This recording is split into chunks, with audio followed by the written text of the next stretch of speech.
We're back now in KC.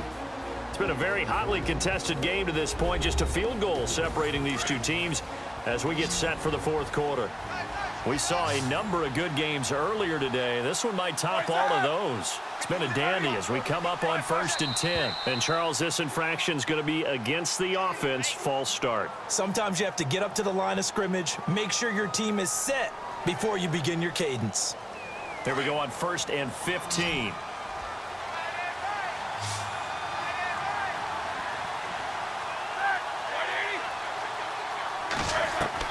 From the gun, it's Roethlisberger. And it pops free. The collision there jarred the ball loose and brings up 2nd down.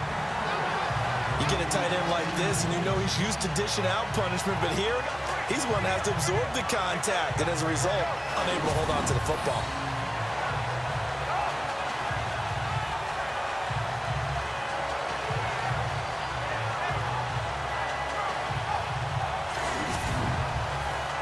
Second down now after the incompletion.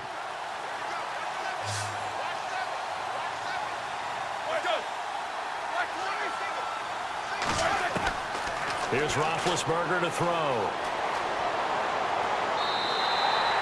He'll wind up losing 3, and now it's 3rd down.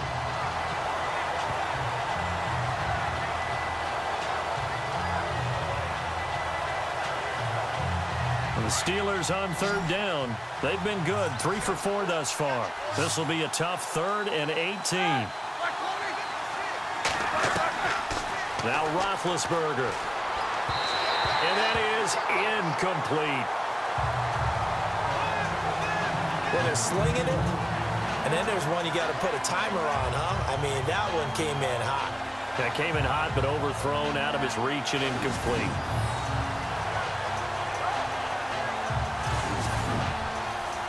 Here's Jordan Berry now, as he should be able to pin him back deep here with his first punt.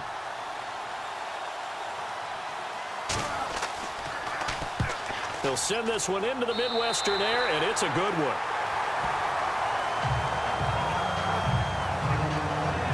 And now here comes Kansas City. And last time they got 3 points, but it was a chip shot field goal. And when you go to the sideline after a chip shot field goal, maybe the offense not too happy. It's a balancing act, isn't it? Because you're exactly right. They're none too pleased that they didn't punch it in for 6 points. But they also have to remember they did put points on the board. 3 points is 3 points. And in this league, you take points when you can get them. Not easily done. And he went backwards. He'll be down at the 30. That's going to go as a loss of 2, and it'll be 2nd down. He has just been completely taken out of this game. We're in the 4th quarter. He's single digits in the rushing department. And I know we look at him because the numbers do go to his production. But how about the guys blocking for him? They don't just have his number as a ball carrier.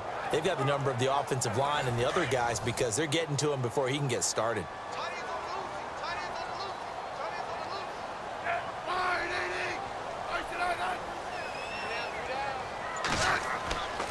They run again with Ware. Not much room here as he only gets it to about the 30. 1 yard officially on the pickup, and it'll leave him with a 3rd and 11. Run blitz there defensively, something we might see more of here in the 4th quarter. I think we'll see a lot of it, and the difference between that and a pass blitz, you're just trying to get to the quarterback. You're trying to scheme someone open who will get to the QB and make sure he gets on the ground. In a run blitz, you're actually trying to cover up gaps, trying to cover up holes so they can't run the football. And he's able to take this one up to the 35-yard line. They get only 4 that time as that leads us to a 4th down. I hate to surrender the football when you're nursing a slim lead, but they're going to have to punt it away. Trust that defense. It's the right play at this stage of the game as well. You don't need to press it here because you do have that little bit of a cushion, and you count on your D to make it stand up. Just a yard return there after a punt of 49. And the Steelers are going to take over 1st and 10 deep in their own territory. The Steelers offense now, they head back onto the field. And, you know, their previous possession, they were able to move the football but still wound up punting in the end. You know, in 2016, Carolina had a 20-play drive that lasted over 10 minutes. And remember how it ended? In a punt. Yeah, I mean, how does that happen? You just don't see that happen every day. This one maybe not quite that bad, but still, you'd like to have a chance for points if you hold the football that long. Agreed. And he's taken down, but not before he gets this across the 25-yard line. A Steeler first down on the pickup of 11 yards.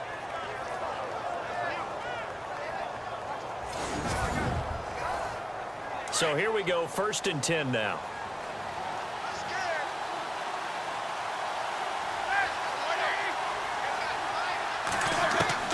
From the shotgun, it's Roethlisberger. And no escaping this time as he'll go down. They got him for a sack. Tomahali able to drop him for a loss of a couple. Now, we talk about players blitzing all the time. I often laugh and sometimes call it just straight-ahead pursuit. What a running start right back to the backfield for him. Yeah, it really didn't give anybody a chance to get up there and stop him. No, I mean, that's really, really difficult. You're asking a whole lot anyway, but when he gets that kind of a start and comes through clean, oftentimes the advantage definitely goes to the defensive player.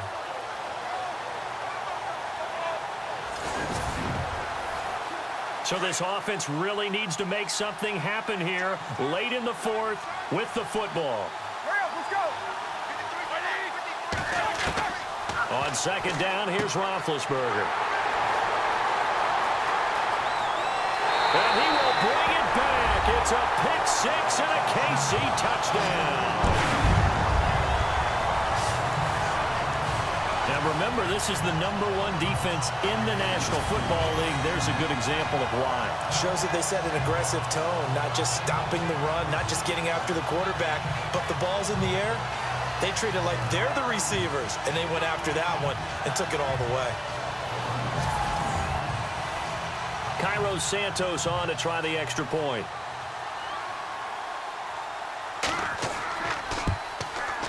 And it's up and good to make the score 13-3.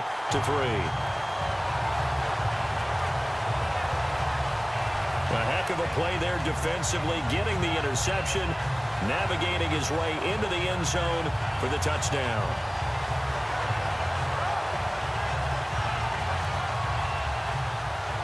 So they'll get another shot on offense following that pick-6, and now the kick is away. This will be fielded at the 8. Oh, and now he bowls him over. And he'll take this across the 25, couple extra yards, up to the 27-yard line.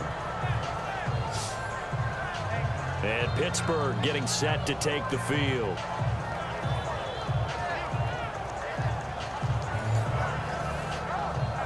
Getting late in the 4th now, Charles. 2-minute warning just around the corner. Yeah, some teams just want to get to that spot, take a breath, and then come out and attack for the rest of the game. Back to the air, Roethlisberger after the pick-6. Bryant has it, and he'll get it up to the 33-yard line. Time for a break. We'll come back and see this one out after this.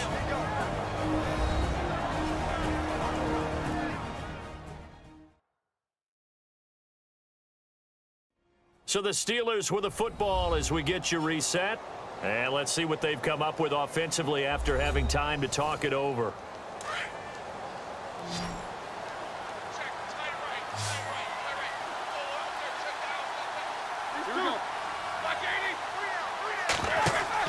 Now it's Roethlisberger. And that is incomplete. Trying to get it there to Martavis Bryant. And it's 3rd and short.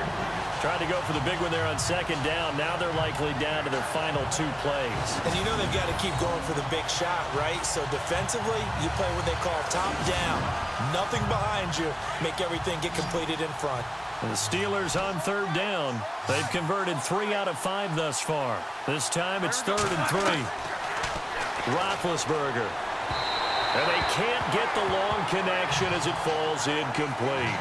This defense was definitely alert to the possibility of the deep ball, and they were more than ready for it. They've got the lead, 4th quarter. Maybe can expect more passes like that downfield. All right, they're going to try and keep hope alive here on 4th down. They're going for it.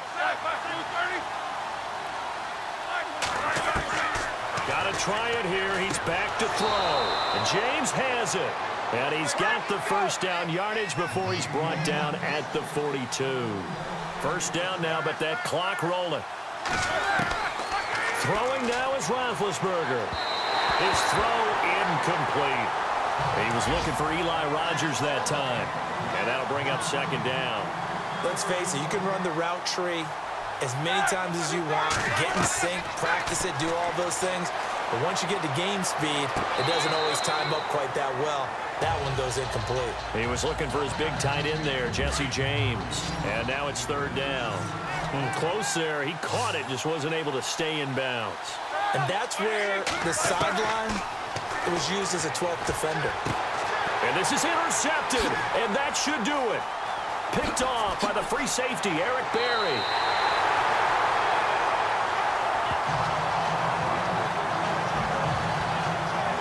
Obviously disappointing, but you had to go for broke here, down 2 scores. So that forced you to make some throws you definitely wouldn't want to make. And I think this interception is going to pretty much write an end to this one.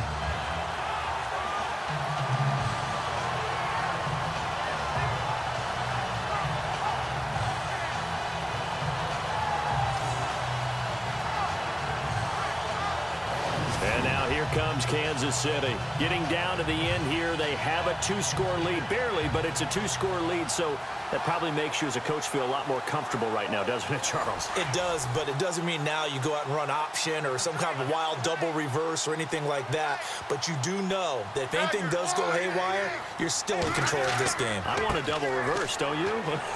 I'm just waiting for that day where we actually see something like that in this situation. We'll see what happens here.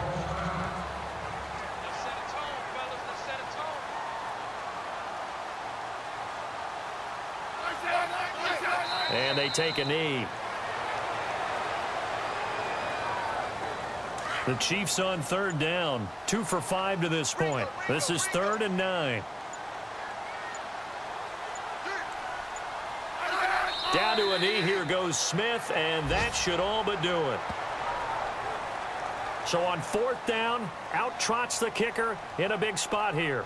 From the left hash, this from 39. And, Charles, I think when the schedule comes out, all teams, no matter where they're predicted to finish, talk about protecting your home turf. They were able to do that here in this one. Similar to a tennis match, right? Not letting them break your serve. That way you hold on to it.